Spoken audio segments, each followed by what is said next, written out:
العالمين والعاقبة للمتقين ولا عدوان إلا على الظالمين. اللهم صل على محمد وعلى آل محمد كما صليت على إبراهيم وعلى آل إبراهيم وبارك على محمد وعلى آل محمد كما باركت على إبراهيم وعلى آل إبراهيم إنك حميد مجيد. أعوذ بالله من الشيطان الرجيم. بسم الله الرحمن الرحيم. يا أيها الناس اتقوا ربكم الذي خلقكم من نفس واحدة وخلق منها زوجها وبث منهما رجالا كثيرا ونساء واتقوا الله الذي تساءلون به والأرحام إن الله كان عليكم رقيبا. يا أيها الذين آمنوا اتقوا الله حق تقاته ولا تموتن إلا وأنتم مسلمون. يا أيها الذين آمنوا اتقوا الله وقولوا قولا سديدا يصلح لكم أعمالكم ويغفر لكم ذنوبكم ومن يطع الله ورسوله فقد فاز فوزا عظيما. فإن أحسن الحديث كتاب الله وخير الهدي هدي محمد صلى الله عليه وسلم وشر الأمور محدثاتها وكل محدثة بدعة وكل بدعة ضلالة وكل ضلالة في النار. சர்வ புகழும் புகழ்ச்சியும் எல்லாம் வல்ல அல்லாஹ் சுப்ஹானஹு வ தஆலாவுக்கே உரித்தாகட்டும். அல்ஹம்துலில்லாஹ். ஸலவாத்தும் ஸலாமும் இந்த உலகத்தில் அல்லாஹ்வுடைய கட்டளைகளை நிலைநாட்டுவதற்காக அனுப்பப்பட்ட அனைத்து நபிமார்கள் மீதும் ரசூல்மார்கள் மீதும், குறிப்பாக நமது நாயகம் முஹம்மது ஸல்லல்லாஹு அலைஹி வஸல்லம் அன்னவர்கள் மீதும், அன்னவர்களுடைய வாழ்க்கையை அணுவணுவாக எடுத்து நடந்த சஹாபா பெருமக்கள், தாபியீங்கள், தபு தாபியீங்கள், கியாமத் நாள் வரை அந்த நபியுடைய வாழ்க்கையை பின்பற்றி வாழுகின்ற அனைத்து நல்லடியார்கள் மீதும், குறிப்பாக நம் அனைவர்கள் மீதும் அல்லாஹ்வுடைய கருணையும் ஸலவாத்தும் ஸலாமும் உண்டாகுவதாக என வேண்டிக் கொண்டதன் பின்பு, அன்புக்குரிய இஸ்லாமிய சகோதரர்களே, இன்றைய ஜும்மாவின் போது நாங்கள் பெற்றார்களோடு எப்படி நடந்து கொள்ள வேண்டும், இஸ்லாம் எப்படி நடக்கும்படி பிள்ளைகளுக்கு வலியுறுத்துகிறது, அவர்களை உதாசனம் செய்யக்கூடியவர்களுக்கு இந்த உலகத்திலும் மறு உலகத்திலும் ஏற்பட இருக்கின்ற நஷ்டங்கள் என்ன என்ற பல்வேறு விடயங்களை நாம் இன்று தெரிந்து கொள்ள இருக்கின்றோம். அன்புக்குரிய இஸ்லாமிய சகோதரர்களே, அல் குர்ஆனில் அல்லாஹு தஆலா பல இடங்களில் பெற்றார்கள் சம்பந்தமாக கடுமையாக வலியுறுத்தி சொல்லுகிறார். சூரத்துல் இஸ்ராவுடைய 23, 24, லுக்மான், இப்படி பல்வேறு இடங்களில் அல்லாஹு தஆலா அவர்களுக்கு எப்படி நாம் நடந்து கொள்ள வேண்டும் என்பதை மிக கடுமையாக வலியுறுத்துகிறார். ஒரு இடத்திலே அல்லாஹ் சொல்லுகிற போது, வகலா ரப்புக அல்லா தஅபுது இல்லா இய்யாஹு, அல்லாஹ்வை தவிர வேறு யாரையும் நீங்கள் வணங்கக்கூடாது. அப்படி வணங்குவதை அல்லாஹு தஆலா ஏற்றுக்கொள்ள மாட்டான். அல்லாஹ்வை மட்டும்தான் வணங்க வேண்டும் என்பதை அல்லாஹு தஆலா சொல்லி இருக்கிறார். அந்த கலா என்ற வார்த்தைக்கு ஹதீஸ்கள் அறிஞர்கள், தஃசீர்கள் அறிஞர்கள் சொல்லுவது கட்டாயம், வாஜிப் என்ற அர்த்தத்தை சொல்லுகிறார்கள். அல்லாஹ் உங்கள் மீது எழுதிவிட்டான், தீர்ப்பாக தந்து விட்டான், கடமையாக்கி விட்டான். வபில் வாலிதைனி இஹ்சானா. மேலும் எதையும் அல்லாஹு தஆலா கடமையாக்கி இருக்கிறான். பெற்றோர்களுக்கு நல்லது செய்வதை, பெற்றோர்களுக்கு பணிவுடை செய்வதை, அவர்களோடு அன்பாக பண்பாக நடந்து கொள்வதை அல்லாஹு தஆலா வாஜிபாக ஆக்கிவிட்டான். ஒரு மனிதன் நோன்பு வைப்பது, ஜகாத்து கொடுப்பது, ஹஜ்ஜி செய்வது எப்படி அவன் மீது கடமையோ அது போன்ற ஒரு கடமையாக அல்லாஹு தஆலா இதை சொல்லுகிறான். அல்லாஹ்வை வணங்குவதை சொல்லிவிட்டு எவ்வளவோ விடயங்கள் இருக்கின்ற போது அடுத்தபடியாக அல்லாஹ் சொல்லுவது பெற்றோர்களை நீங்கள் கவனிப்பது, பெற்றோர்களுக்கு நல்லது செய்வது, பெற்றோர்களோடு ஒழுங்கான முறையில் நடந்து கொள்வது என்று அல்லாஹு தஆலா சொல்லுகிறான். அந்த பெற்றோர்களோடு எப்படி நடக்க வேண்டும்? பெற்றோர்கள் நமக்காக வேண்டி என்ன செய்தார்கள்? எங்களை பெற்றெடுப்பதில், எங்களை ஆளாக்குவதில், எங்களை உருவாக்குவதில், கல்வியை தருவதில், எல்லா விஷயங்களிலும் அவர்கள் கடுமையான முயற்சி எடுத்தார்கள், கடும் பாடுபட்டார்கள், கஷ்டத்துக்கு மேல் கஷ்டத்தை செய்து கொண்டே இருந்தார்கள். ஒரு பிள்ளையை பெற்றெடுத்து விட்டால், ஒரு பிள்ளையை வயிற்றில் சுமந்ததிலே இருந்து அவன் மரணத்தை தழுவும் வரை அந்த பெற்றோர்கள் செய்கின்ற பணிகள் என்ன என்பதை நான் சொல்லித்தான் நீங்கள் விளங்க வேண்டிய அவசியம் கிடையாது. அல்லாஹ் தஆலா என்ன சொல்லுகிறான்? இந்த பெற்றோர்களுக்கு நல்லது செய்வது, தொழுவது போன்று, நோன்பு வைப்பது போன்று இஸ்லாத்துடைய ஐம்பெரும் கடமைகளை போன்ற ஒன்றாக அல்லாஹ் பார்க்கிறான். இன்னும் ஒரு இடத்தில் அல்லாஹ் சொல்லுகிற போது அனிஷ்குர் லீ வலி வாலிதை, எனக்கு நன்றி உள்ளவர்களாக நீங்கள் வாழ வேண்டும். அல்லாஹ்வுக்கு நன்றி உள்ளவர்களாக நாம் வாழ்வதற்கு எவ்வளவு நன்றியோடு நடக்க வேண்டும் என்பதை நாங்கள் புரிந்து வைத்திருக்கின்றோம். எனக்கு நன்றி உள்ளவர்களாக நீங்கள் வாழ வேண்டும், அதே போன்று உங்களுடைய பெற்றோர்களுக்கும் நன்றி உள்ளவர்களாக நீங்கள் இருக்க வேண்டும். என்னை வணங்குங்கள், உங்களுடைய பெற்றோர்களுக்கு நல்லுபகாரம் செய்யுங்கள், எனக்கு நன்றி செலுத்துங்கள், உங்களுடைய பெற்றோர்களுக்கும் நன்றி செலுத்துங்கள் என்று அல்லாஹ் சொல்லுகிறான். அந்த வசனத்தில் அல்லாஹ் சொல்லுகிற போது எப்படி சொல்லுகிறான்? பெற்றோர்கள் நாங்கள் சிறுவர்களாக இருக்கின்ற போது அவர்கள் பெரிய அறிவாளிகளாக இருந்திருப்பார்கள். நமக்கு எந்த விதமான ஆபத்தும் வந்துடக்கூடாது என்பதிலே கவனமாக இருந்தார்கள். அவர்களுக்கு வயது வந்து விட்டால், முதிர்ச்சியை அடைந்து விட்டால் அவர்களுக்கு ஒன்றுமே விளங்காது. அவர்கள் என்ன பேசுறாங்க, நாம எங்க இருக்கிறோம், யாரோட இருக்கிறோம், எதுவுமே அவர்களுக்கு விளங்காது. அல்லாஹ் தஆலா சொல்லுகிற போது வயது முதிர்ச்சியை அடைகிற போது ஒரு மனிதன் சின்ன பிள்ளையாகவே மாறிவிடுவான். ஒரு சின்ன பிள்ளையை கொண்டு இங்க விட்டா அது என்ன செய்யும்? எவ்வளவு பெருமதியான பொருளாக இருந்தாலும் அதை உடைக்கத்தான் பார்க்கும். நாம அந்த பிள்ளைக்கு அடிக்கிறதோ ஏசுறதோ இல்லை. நாம என்ன செய்வோம்? இந்த பிள்ளைகிட்ட இதை கொடுத்தது என்னுடைய தவறுதான். இந்த பிள்ளை இருக்கும் போது அந்த பாதுகாப்பான பொருட்களை, பெருமதிமிக்க பொருட்களை நான் சரியான பாதுகாப்பான இடத்தில் வைத்திருக்க வேண்டும். இப்படித்தான் நாங்கள் சொல்லுவோம்.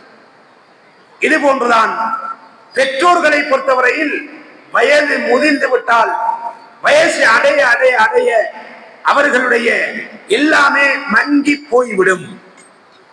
புத்தி மங்கும், அறிவு மங்கும், அவர்களுடைய பண்பாடு மங்கும், எல்லாமே அப்படியே ஜீரோவாக ஆகிவிடும். சில நேரம் நாங்க முக்கியமான ஆட்களோட பேசிட்டு இருக்கோம், பொருட்கள் அள்ளி எறிஞ்சு விட்டுருவாங்க. அவரது மூக்க சீறி போட்டுவாங்க, அங்க வந்து துப்புவாங்க. இதெல்லாம் நடக்கும். இது அவர்களுடைய வயசு முதிர்ச்சியின் காரணமாக, அவர்களுடைய எல்லாம் மங்கி போன காரணத்தினால் செய்வார்கள். சில நேரம் நாம நின்ற இடத்திலேயே அவங்க மலசலம் கழித்து விடுவார்கள். இப்படி எல்லாம் நடக்கும். எது நடந்தாலும் அவர்களை ஒருபோதும் நாங்கள் துன்புறுத்தக் கூடாது, மனம் நோகும் விதத்தில் நடத்திவிடக் கூடாது. அப்படி நடத்தினால் அவர்களுடைய உள்ளத்தை தாக்கும் விதத்தில் எங்களுடைய வார்த்தைகள் இருக்குமாக இருந்தால் அல்லாஹ் அதை மிக கடுமையாக எச்சரிக்கின்றார். என்ன இப்படி சொல்லுகிறார்? அல்லாஹு தஆலா சொல்லுகிற போது, இம்மா யபுலுகன்ன இந்தக்கல் கிபர், உங்களிடத்தில் பெற்றோர்கள் இருக்கிறார்கள். அந்த 2 பேர்களோ அல்லது 2 பேர்களில் ஒருவரும் வயது முதிர்ச்சியை அடைந்து விட்டால் அவர்களுக்கு நீங்கள் ஃபலா தகுல்லஹுமா உஃபில், சி என்ற வார்த்தையை கூட சொல்லிவிடக் கூடாது. சி என்றால்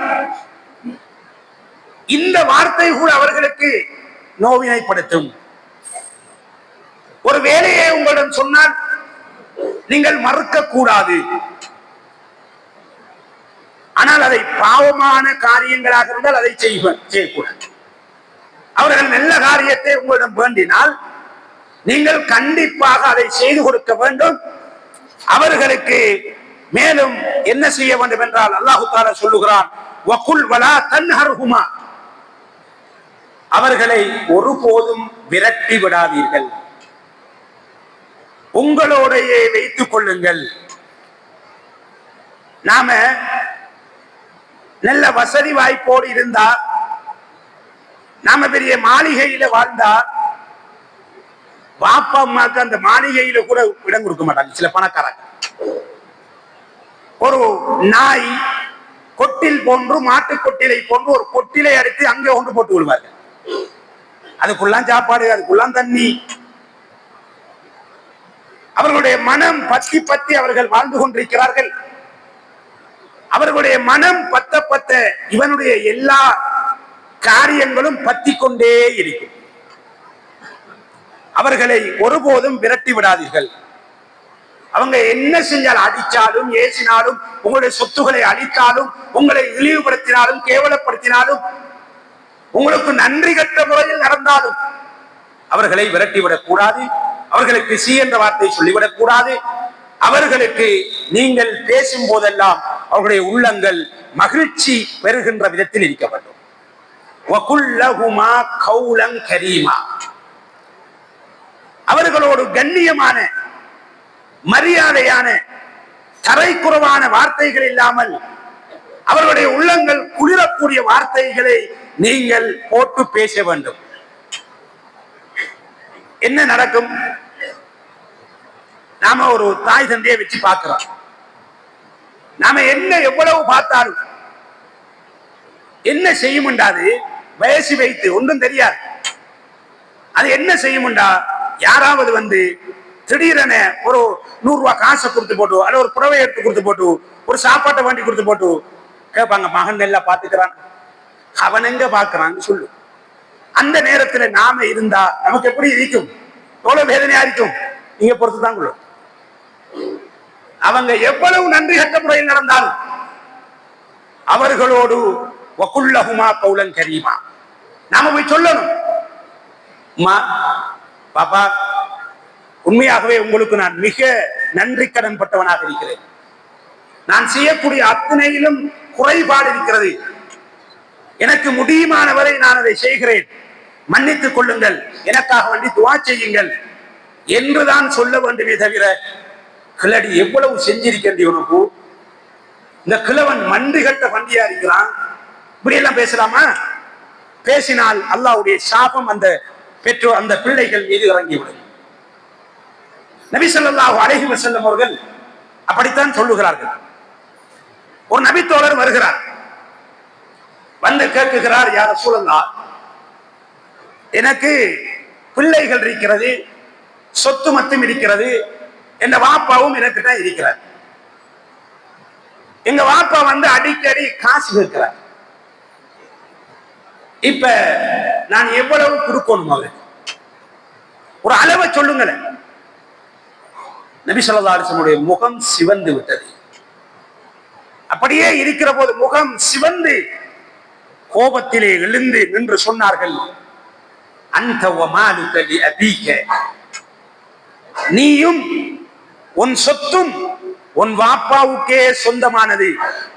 அப்படி இருக்க என்னிடத்திலே வந்து பாப்பாக்கு எவ்வளவு கொடுக்க, அளவு சொல்லுங்க என்று கேட்கிறையே, நீ எல்லாம் ஒரு பிள்ளையா என்ற தோரணையில் அல்லாஹ்வுடைய தூதர் பதில் சொன்னார். அன்த வ மாலுக லி அபீக, நீயும் உன் சொத்தும் உன் வாப்பாவுக்கே சொந்தமானது. உன்னுடைய தந்தை உன்னிடத்திலே கேட்டு எடுக்க வேண்டிய அவசியம் கிடையாது. அவர் அத்துணையை அனுபவித்தாலும் நீ எதுவும் சொல்ல முடியாது என்று நபிகள் நாயகம் ஸல்லல்லாஹு அலைஹி வஸல்லம் சொல்லுகிறார். இன்னும் ஒரு ஹதீஸிலே அல்லாஹ்வுடைய தூதர் சொல்லுகிறார்கள், ஒரு நபித்தோழர் வந்து, யா ரசூலல்லாஹ், நான் உங்களோடு போர்க்களத்துக்கு வரப்போகிறேன், என்னையும் போர்க்களத்துக்கு அழைத்து செல்லுங்களேன்.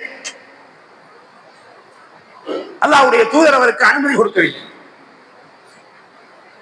அவர் கொஞ்சம் பாப்பா அம்மாவோடு கொஞ்சம் தரைக்குறைவாக நடக்கக்கூடிய மனிதராக இருக்கிறார். அல்லாஹ்வுடைய தூதர் சொன்னார்கள், வாலிதாக்க ஹய்யுன்,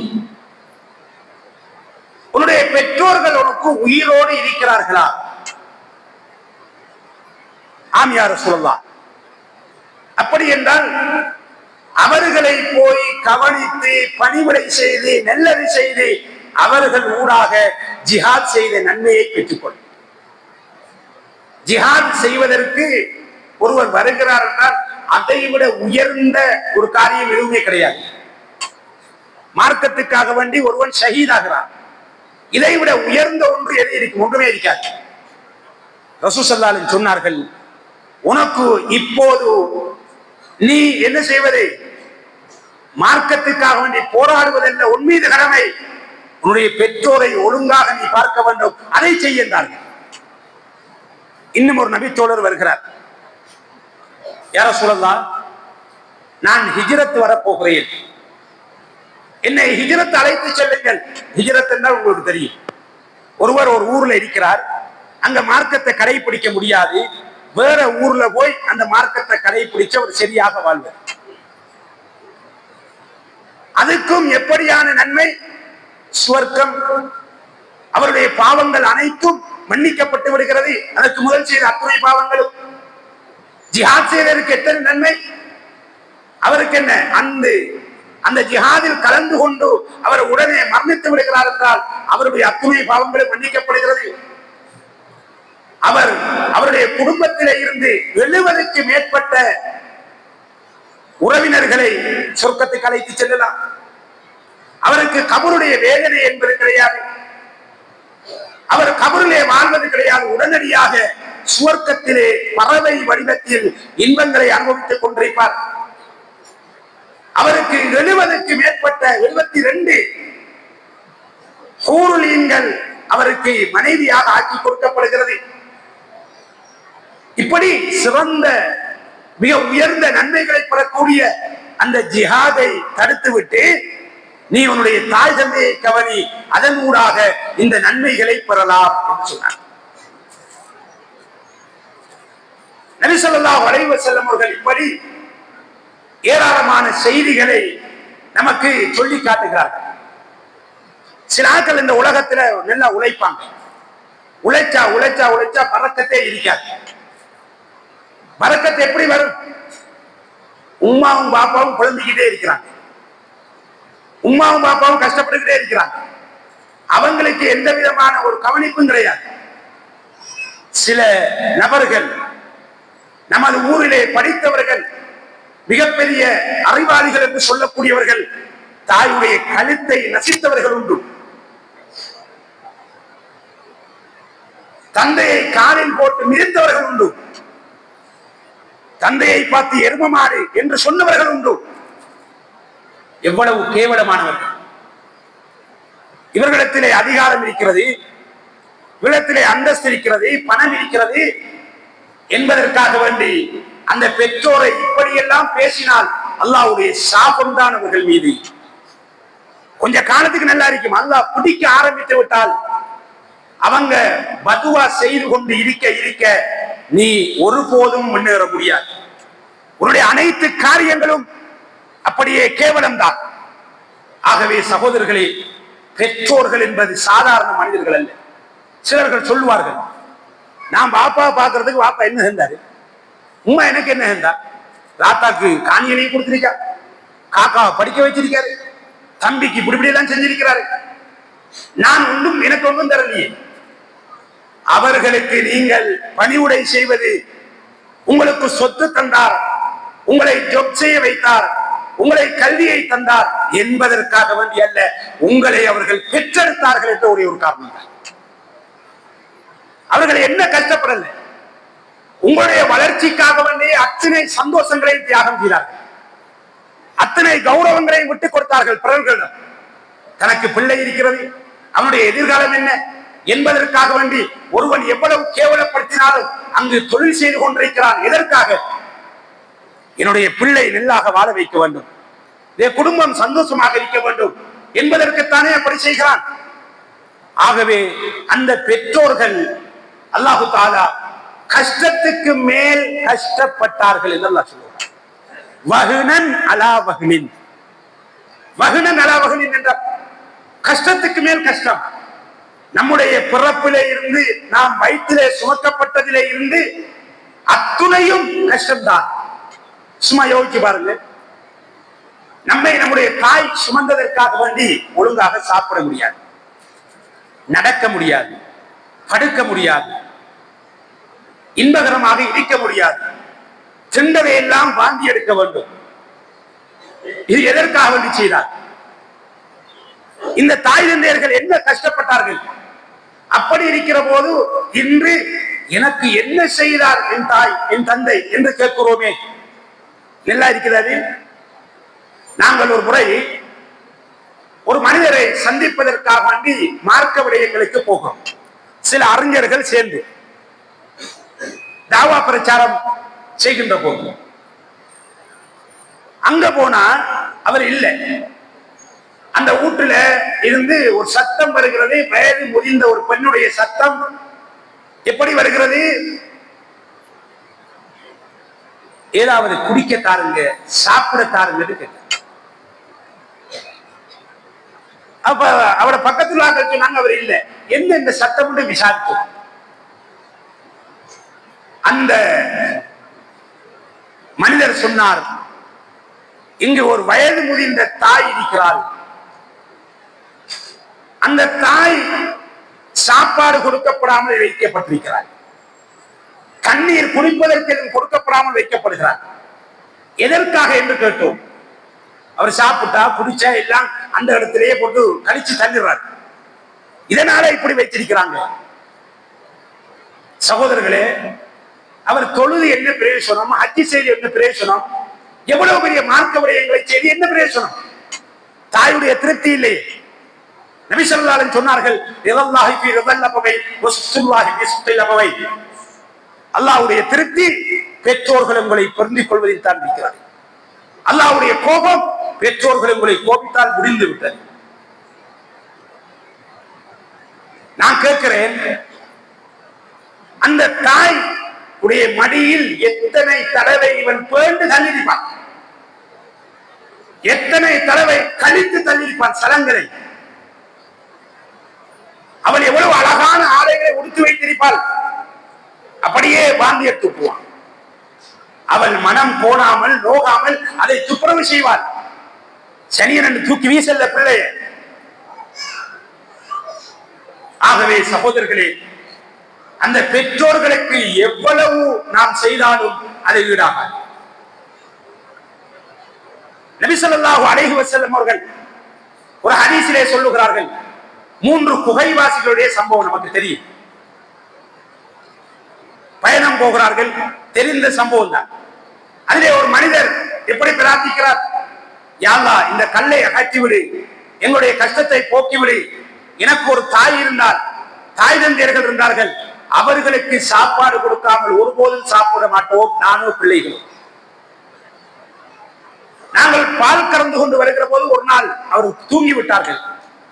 அந்த பாலை கையில் வைத்துக் கொண்டு அந்த பால் கோப்பை ஒரு அப்படியே நின்றேன். பிள்ளைகள் பசி என்று அழுது கொண்டே இருந்தார்கள். இவர்கள் குடித்த பிறகுதான் என் பிள்ளைகளுக்கும் எங்களுக்கும் என்று நாங்கள் வைத்து அப்படியே எழும்பும் வரை எழுப்பாமல் பார்த்துக் கொண்டிருந்தேன். அப்படி பார்த்துக் கொண்டிருந்து எழுந்த பிறகு அவர்கள் குடித்த பிறகுதான் நாங்கள் எல்லாம் குடித்தோம். நாங்கள் பசியாறினோம். யா அல்லாஹ் இதை உனக்காக வேண்டிதான் செய்தோம், நாங்கள் இதை இஹ்லாஸோடு செய்தோம், இது உனக்காக வேண்டி செய்தது, இதற்காக வேண்டி எங்களுடைய இந்த கஷ்டத்தை போக்கி இந்த கண்ணை போக்கி எங்களை வெளியேற்றி விடு. கண்ணு நகர்ந்தது. ஆகவே பெற்றோர்களை கவனிப்பது என்பது நம்முடைய வறுமை, கஷ்டம், பல நோய்கள் எல்லாம் நல்ல முறையிலே நம்மை விட்டு அகலுவதற்கு ஒரு காரணமாக அமைந்துவிடுகிறது.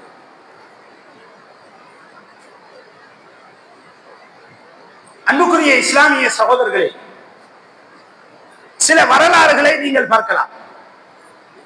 நபி ஸல்லல்லாஹு அலைஹி வஸல்லம் அவர்கள் ஹாரிஸத் இப்னு நுஅமான் என்ற நபி தோழர்.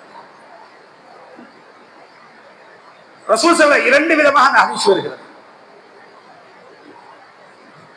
மிஅராஜ் போகிறார்கள் அல்லாஹ்வுடைய தூதர். அந்த நேரத்தில் சுவர்க்கத்தை அல்லாஹ்வுடைய தூதருக்கு காட்டப்படுகிறது. அப்போது ஒரு மனிதர் அங்கே குர்ஆன் ஓதிக்கொண்டிருக்கிறார்.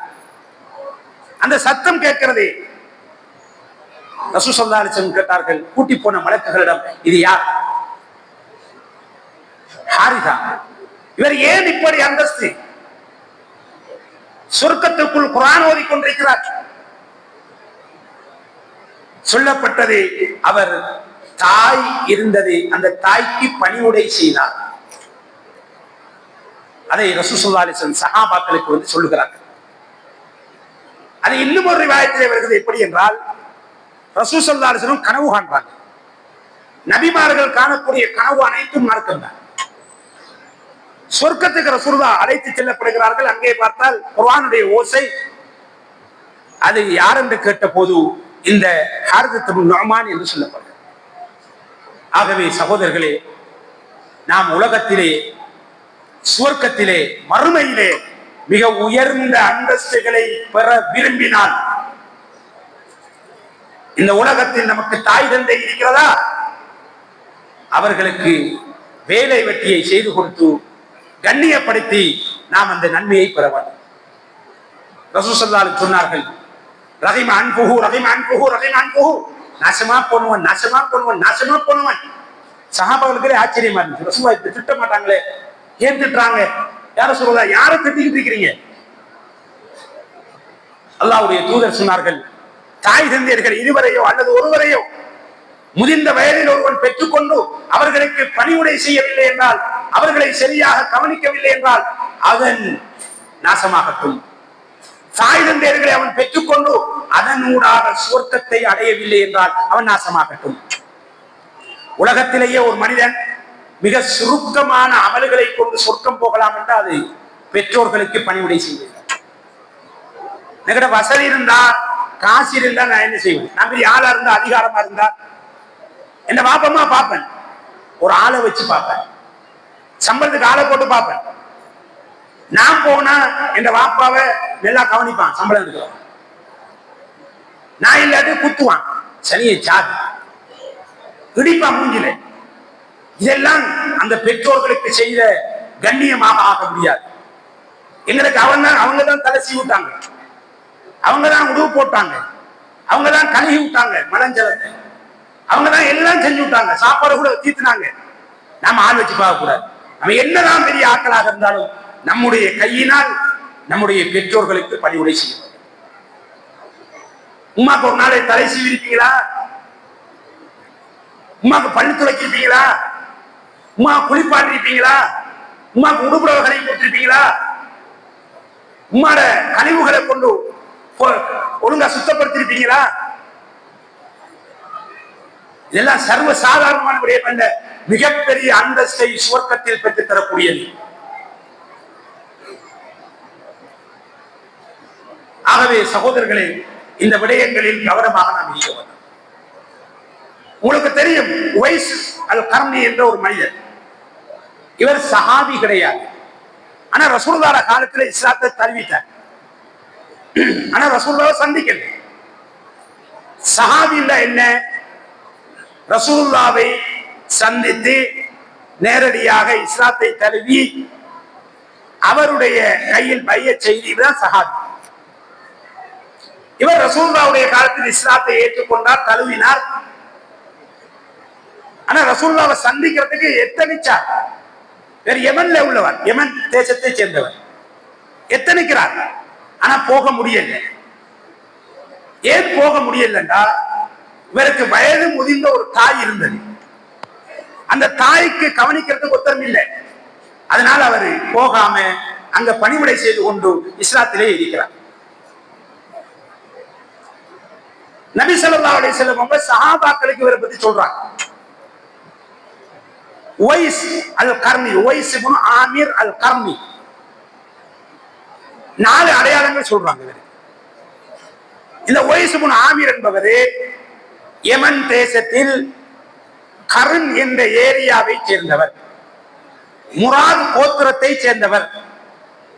அவருக்கு வெங்குஷ்டம் நோய் பிடித்திருந்தது. பல ஆண்டுகள் அந்த நோயினால் பிடிக்கப்பட்டார்.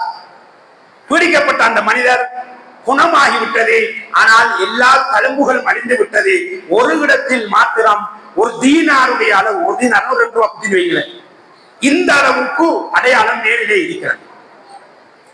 சஹாபாக்களுக்கு சொல்லுகிற போது சொல்லுகிறார்கள், இவரை நீங்கள் சந்தித்தால் இவர் நல்ல மனிதர், அல்லாஹ்விடத்திலே இவருடைய துஆ உடனடியாக கபூலாகும். இவரிடம் நீங்கள் சொல்ல வேண்டும், எங்களுக்காக வேண்டி துஆ செய்யுங்கள். யாரெல்லாம் சந்திக்கின்றீர்களோ அவர்கள் கேட்க வேண்டும், அவருக்கு பாவ மன்னிப்பு கேட்கும்படி, சொர்க்கத்தை கேட்கும்படி, நரக விடுதலையை கேட்கும்படி. சஹாபாக்கள் யமன்ல இருந்து யார் வந்தாலும் ஓடி போய் நீங்க உவைஸ் கர்னியான்னு கேட்பாங்க. இவர் கடைசி வரை வரவில்லை மக்காவுக்கு. மக்காவிலே வருகிறார் உமர் ரலியல்லாஹு அன்ஹு ஆட்சி காலத்தில். உமர் ரலியல்லாஹு அவர்கள் என்ன செய்வார்கள், யார் வந்தாலும் யமன் தேசத்திலே இருந்து ஓடி போய் உங்களிடத்திலே அஃபீக்கும் உவைஸ் இப்னு ஆமிர் அல் கர்னி இருக்கிறாரா என்று கேட்பார்கள். இல்லை என்றால் திரும்பி விடுவார்கள். ஒரு நாள் இவர் ஹஜ்ஜுக்கு போயிருக்கிறார்கள் உமர் ரலியல்லாஹு அன்ஹு. யமன்ல இருந்து சில ஆட்களை கூட்டி எடுத்துக்கிட்டு இந்த உவைஸ் இப்னு ஆமிரும் வந்திருக்கிறார் அந்த ஹஜ்ஜு செய்வதற்காக. அப்போது போய் கேட்கிறார், உங்களில் உவைஸ் இப்னு ஆமிர் வந்திருக்கிறாரா? ஆம். அவர் கர்ன் ஏரியாவை சேர்ந்தவரா? ஆம். அவர் முராத் கோத்திரத்தை சேர்ந்தவரா? ஆம். அவர் உவைஸ் அவருடைய பெயர்? ஆம். அவர் எவனை சேர்ந்தவரா? ஆம். அவருடைய மேலில் ஒரு நோய் வந்து வெங்குஷ்டம் பிடித்து எல்லாம் குணமாகி ஒரு இடத்தில் அப்படியே அந்த தழும்பு அழியாமல் இருக்கிறதா? உடனடியாக அவரிடத்திலே கையை பிடித்து சொன்னார்கள், உமர் ரலியல்லாஹு அன்ஹு அவர்கள், எனக்காக வேண்டி சொர்க்கத்துக்கு துஆ செய்யுங்க, எனக்காக வேண்டி பாவ மன்னிப்பு கேளுங்க, நரக விடுதலையை கேளுங்க. இதற்கிடையில யார்? உமர் ரலியல்லாஹு அன்ஹு. சொர்க்கத்துக்கு நன்மாராயம் சொல்லப்பட்டவர்கள்.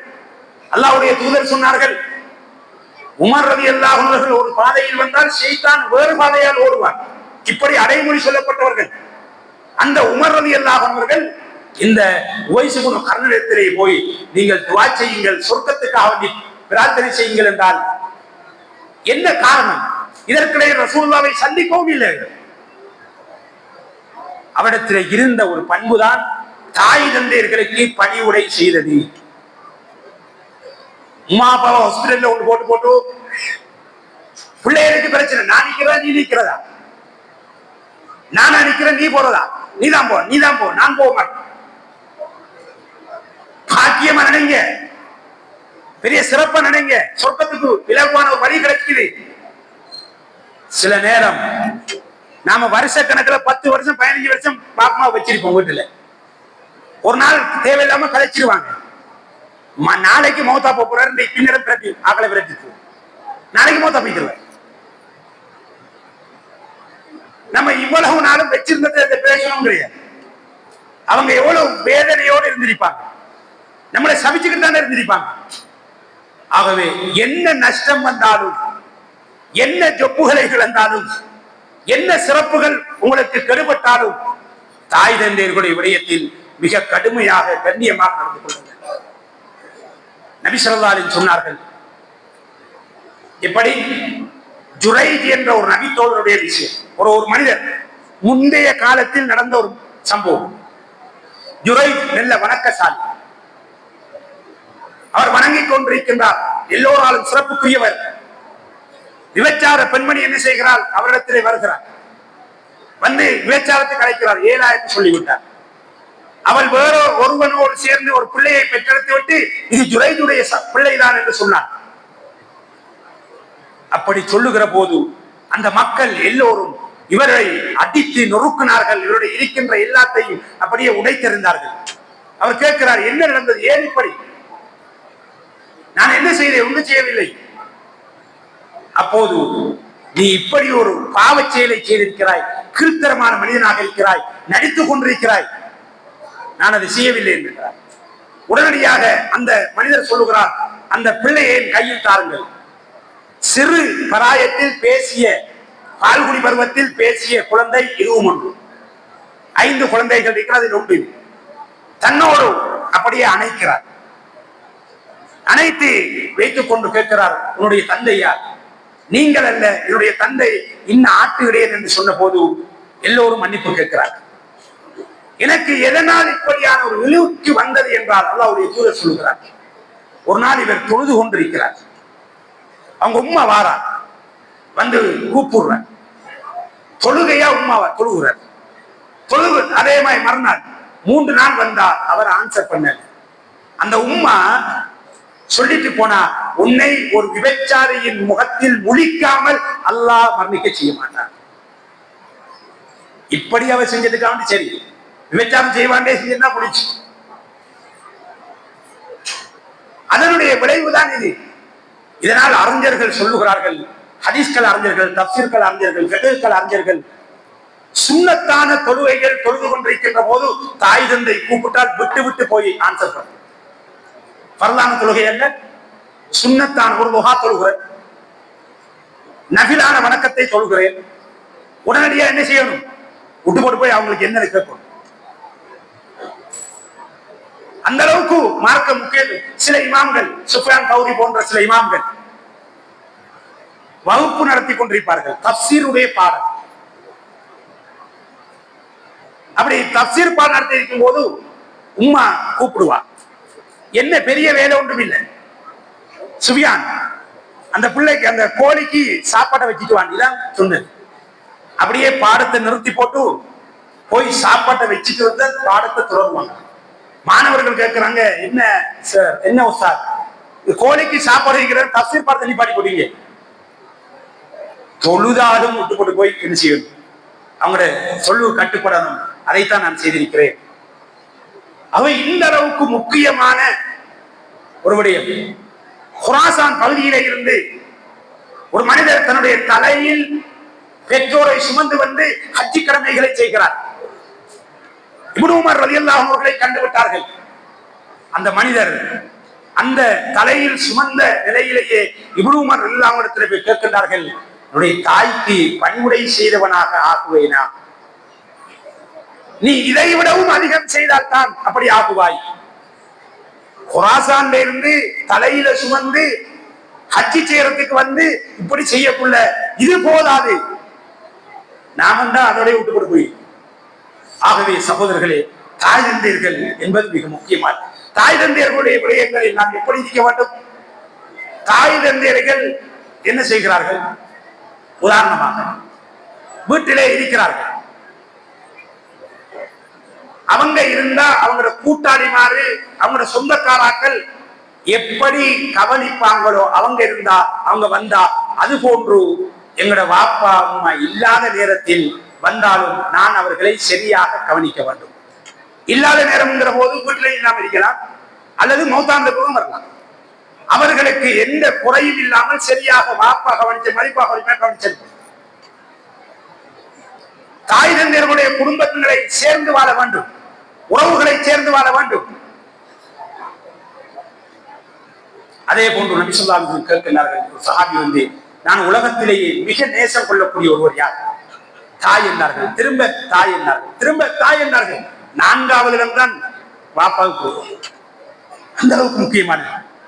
நாம என்னதான் செய்தாலும், உதாரணத்துக்கு நபி ஸல்லல்லாஹு அலைஹி வஸல்லம் சொன்னார்கள் ஒரு ஹதீஸிலே, பாருங்கள், லா தர்ஹபு அன் ஆபாயிக்கும் ஃபமன் ரகிப அன் அபி ஃபகத் கஃபர் ஃபஹுவ குஃப்ர். பெற்றோர்களை நிராகரிக்காதீர்கள், கோபிக்காதீர்கள், சபிக்காதீர்கள். அப்படி எவனாவது பெற்றோர்களை சபித்தால், நிராகரித்தால், கோபம் உள்ளும் விதத்தில் நடந்து கொண்டால் அவன் குஃப்ரித்தான செயலை செய்து விட்டான், காபிர் என்றார்கள். நம்முடைய தாய் தந்தையர்கள் காபிராக இருந்தாலும் அவர்களுக்கு பணிவுடை செய்யத்தான் வேண்டும். விபச்சாரனாக இருந்தாலும், கள்ளனாக இருந்தாலும், பச்சை குடிகாரனாக இருந்தாலும் அவர்களுக்கு பணிவுடை செய்வது நமது கடமை. அவர்கள் நம்மை பெற்றெடுத்தார்கள், வயிற்றிலே சுமந்தார்கள் என்ற ஒரே ஒரு காரணத்திற்காக. அஸ்மா நாயகி வராங்க, யார சொல்லலா, எங்க உமா காபிரா இருக்கா, இஸ்லாத் தலைவர், என்னைய பார்க்க வர, அவையோட கதைக்கலாமா? கதைச்சா மார்க்கம் இல்லாம போய்த்திருமா? சொன்னார்கள், அவைக்கு சேர்ந்து அவையோட நல்ல முறையில பழகிக்கொள், மார்க்கம் உடையாது. அவ பாவமான காரியங்களை சொன்னால் கேட்காதே என்று அப்படி சொன்னார்கள். சிலி உம்மக்கி, உங்க உம்மாவோடு சேர்ந்து கொள். நாம மார்க்கத்தில் இருக்கிறோம், நம்முடைய உம்மா பாப்பா வேற கொள்கையில் இருக்கிறாங்க, அதுக்காக வேண்டி இது செய்யலாம். உலகத்தில் ஒருவன் பாவம் செய்தால், அல்லாஹ்வுக்கு மாற்றமான காரியங்களை செய்தால் என்ன செய்யலாம்? அவனை பேசாமல் அவனோடு இருக்கலாம். ஆனால் அந்த பாவத்தை செய்பவர்கள் தன்னுடைய தாயும் தந்தை என்றால் அப்படி இருக்க முடியாது. அவர்களுக்கு பணிவுரை செய்யத்தான் வேண்டும், அவர்களோடு கலைக்கத்தான் வேண்டும், பேசத்தான் வேண்டும். அல்லாஹு தஆலா அல் குர்ஆனில் சொல்லுகிற போது, பெற்றோர்கள் உங்களை மார்க்கத்திற்கு விரோதமான காரியங்களை செய்ய சொன்னால் ஃபலா துதிஉஹுமா, அவர்களுக்கு கட்டுப்படாதீர்கள். புலவானு சொன்னா கேட்காதுங்க, சீதனம் என்றா கேட்காதுங்க, பொய் சொல்லுன்னா கேட்காதுங்க, நல்லதை சொன்னா கேளுங்க. ஆனால் அவர்கள் பெற்றோர்கள் என்பதற்காக வேண்டி அவர்களுக்கு நீங்கள் செய்ய வேண்டிய கடமைகளை செய்தாக வேண்டும். அவங்களுக்கு சோறு போடணும், சாப்பாடு கொடுக்கணும், உணவு கொடுக்கணும், உடுப்புடவை கொடுக்கணும், வைத்திய செலவு செய்ய, படுக்கிறதுக்கு இடம் கொடுக்கணும், தங்க எல்லாம் செய்யத்தான் வேண்டும். இந்த உலகத்தில் அவர்களுக்கு நல்லது செய்து கொள்ளுங்கள். அவ யோசிச்சு பாருங்க. நபி ஸல்லல்லாஹு அலைஹி வஸல்லம் இப்படி ஏராளமான சம்பவங்களை இதோடு ஒட்டியதாக நாங்க சொல்லிக்கொண்டே போகலாம். ஆகவே சகோதரர்களே, குஃப்ரியத் என்பதை விட மிக பெரிய வார்த்தை வேற ஒன்றுமே கிடையாது. நபி ஸல்லல்லாஹு அலைஹி வஸல்லம் சொன்னார்கள், பெரும்பாவங்களை அடையாளப்படுத்துகிற போது சில பாவங்களை அடையாளப்படுத்தினார்கள். அதில் முதலாவது அல்லாஹ்வுக்கு இணை கற்பித்தல், இரண்டாவது சொன்னார்கள் பெற்றோர்களை துன்புறுத்துவது, அடிப்பது, ஏசுவது, அவர்களுடைய மனம் உடையும் விதத்தில் நடந்து கொள்வது என்று. ஆகவே சகோதரர்களே, தாய் தந்தையர்கள் நமக்கு இருக்கிறதா? அது பெரும் பாக்கியமாக நினைங்க. இந்த உலகத்திலே தாய் தந்தையர்கள் இல்லாதவர்கள் ஒரே ஒரு கால் தான். யாரு? ஆதம் நபியை தவிர மற்ற எல்லாருக்கும் வாப்பா மாதிரி. வேண்டாம், ஈசா நபிக்கு வாப்பா இல்லை, ஹவ்வா அலைஹிஸ்ஸலாத்துக்கு உம்மா இல்லை. ஆகவே ஆதம் நபியை தவிர எல்லோரும் பெற்றோரோடு பிறந்தவர்கள் தான். அவர்கள் இல்லாத போதுதான் அதனுடைய அருமை விளங்கும். உங்களுடைய வீடுகளிலே வயதானிகள் இருக்கிறார்களா? அது பரக்கத். அல்லாஹ்வுடைய தூதர் சொன்னார்கள், அல் பரக்கத்து மா அகாபிரிக்கும், வயது முதிர்ந்தவர்கள் வீட்டிலே இருக்கிறார்களா உங்களுக்கு பரக்கத் என்றார்கள். அதிலும் குறிப்பாக உங்களுடைய வீட்டிலே இருப்பவர்கள் பெற்றோர்களாக இருந்தால் எப்படி பரக்கத்து கிடைக்கும்? கணவன் மனைவி கவனமாக கொண்டு கொள்ளுங்கள். சில புருஷன்மாரு மனைவிய அவளோட உமாவை பார்க்க விடுறல, கவனிக்க விடுறல, பாப்பாவோட பேச விடுறல. இது மிக கவனமானது. அதே மாதிரி கணவனுடைய உம்மா பாப்பாவை பார்ப்பதற்கு மனைவி தடை, அல்லாஹ்வுடைய தூதர் சொன்னார்கள், எந்த ஒரு மனிதர் தாயையும் பிள்ளையையும் பெற்றோரையும் பிள்ளையும் பிரிக்கின்றாரோ அவர் அல்லாஹ்வுடைய சாபத்துக்குரியவர். ஒருமுறை ரசூலுல்லாஹ் யுத்தத்திலே இருக்கிற போது சில சஹாபாக்கள் குருவிகளை எடுத்துக்கொண்டார்கள், குஞ்சு குருவிகள். தாய் வந்து தேடுது.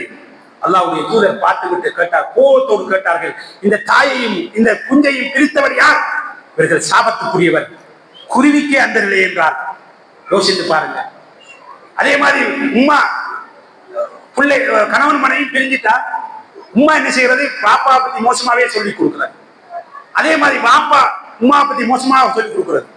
இதெல்லாம் கேடுகட்ட மோசமான ஒன்று என்பதை புரிந்து நாங்கள் நல்ல முறையிலே வாழ்ந்து அல்லாஹ்வுடைய அருளை பெறக்கூடிய நன்மக்களாக என்னை உங்களை அல்லாஹ் தஆலா கேட்கிறார்.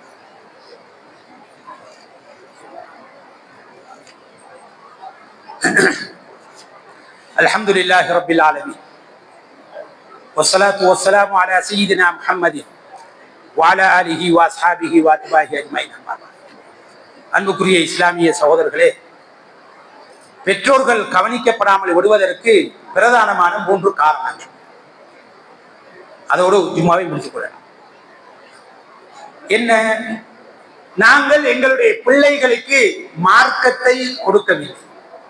சிறு பராயத்திலே இருந்து மார்க்க கல்வியை பிள்ளைகளுக்கு கூட்டவில்லை. அல்லாஹ்வை பற்றி, சொர்க்கத்தை பற்றி, நரகத்தை பற்றி சொல்லி இருந்தால் பாப்பா அம்மாக்கு அநியாயம் செஞ்சா என்ன நடக்கும் பிள்ளைக்கு தெரியும். பாப்பா அம்மா சரியா கவனிக்கும். இது ஒரு காரணம்.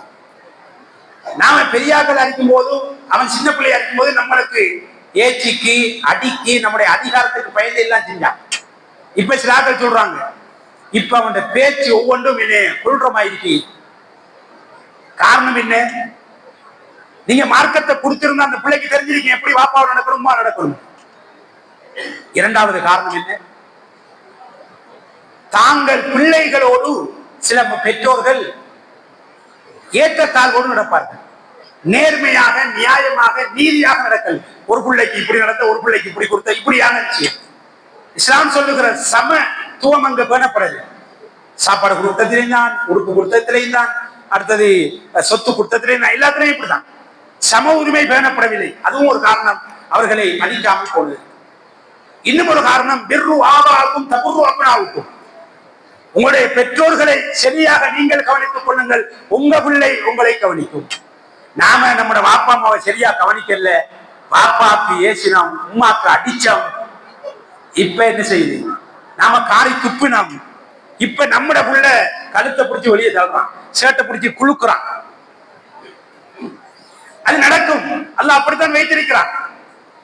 நாம பிறர்களுக்கு சில அநியாயங்களை செய்கிற போது அப்படியான அந்த விடயங்களை அனுபவிக்காமல் அல்லாஹ் மரணத்தை தரமாட்டான்.